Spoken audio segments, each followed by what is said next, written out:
The purpose of this video is to explain the new Helpdesk platform to TranscribeMe's crowd of workers. We have been working behind the scenes to improve how you can communicate with the admin staff, and we think you'll be pleased with the changes that have been made. One of the biggest changes you'll see is that you will no longer need a separate Helpdesk login in order to submit a Helpdesk ticket. On the new Work Hub platform that will be launching soon, you'll notice this beacon in the lower right-hand corner.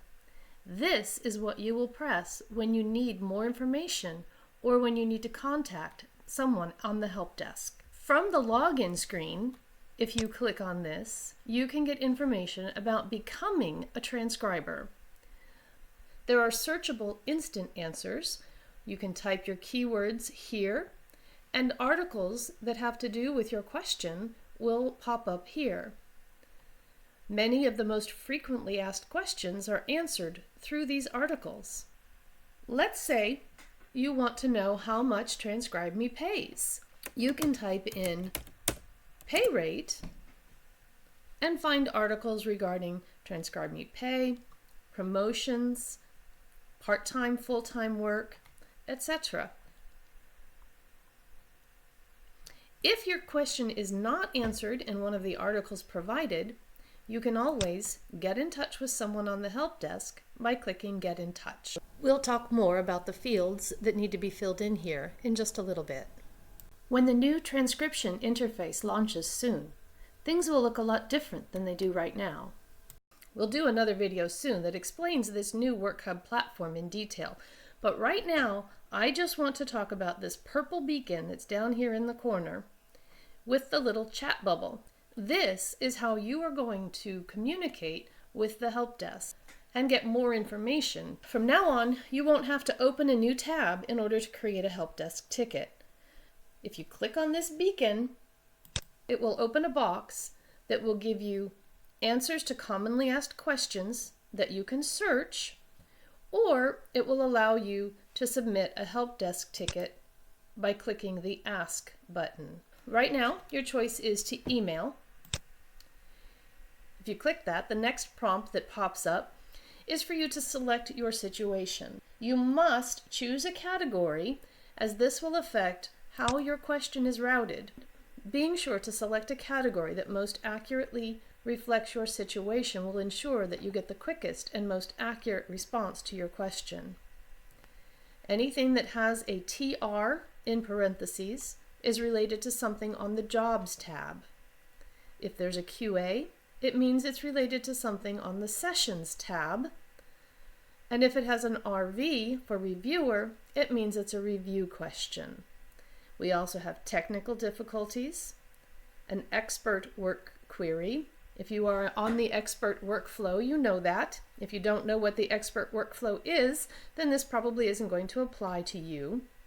We have QA or special teams, a PayPal withdrawal issue, and then the all-inclusive yet somewhat vague other category, in case the question you have is not covered in one of the categories above. So let's say that I'm a transcriber and I submitted a job before it was ready. I can click that for my category and then click Next. In the name field, you want to input your full name as it appears on your Work Hub page. You will want to include a subject for your query. A good idea here is to include your job ID,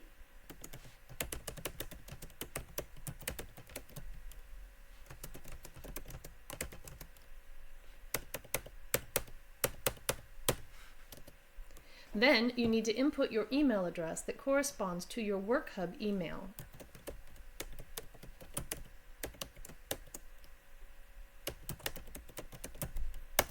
And finally, a short description of your issue.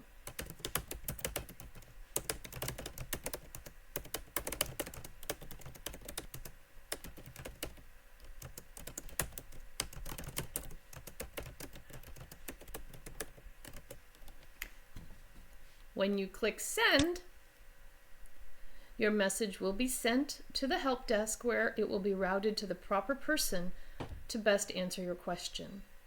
You can keep track of your previous conversations and replies to your current conversation by clicking on Previous Conversations.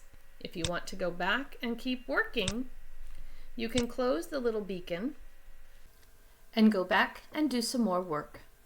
When you want to check and see if the help desk has responded, all you need to do is click on this little beacon and you'll see Previous Conversations shows that you have one new message. Click on that and you can see the conversation that you started, and there's an answer to your request. If you need to respond, click here to add a reply.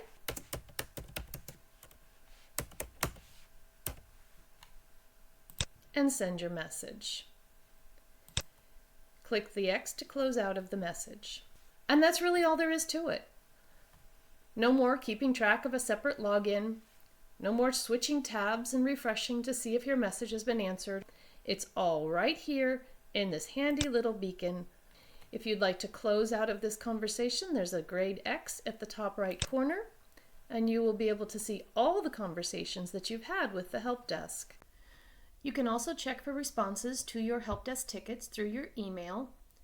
It's important to note that on this page in the beacon, your previous conversations will be cleared if you clear your cache. So if you need to keep records of them, keep them in your email. It's easy to go to the searchable answers. Before you ask a help desk question, it's probably a good idea to do a search and see if your question has been answered already. There are articles that deal with many of the issues that the help desk has gotten questions about over the years, and the quickest way for you to get an answer is to simply search and read the article. But if you need it, the option to send a specific message to the help desk is only a click away.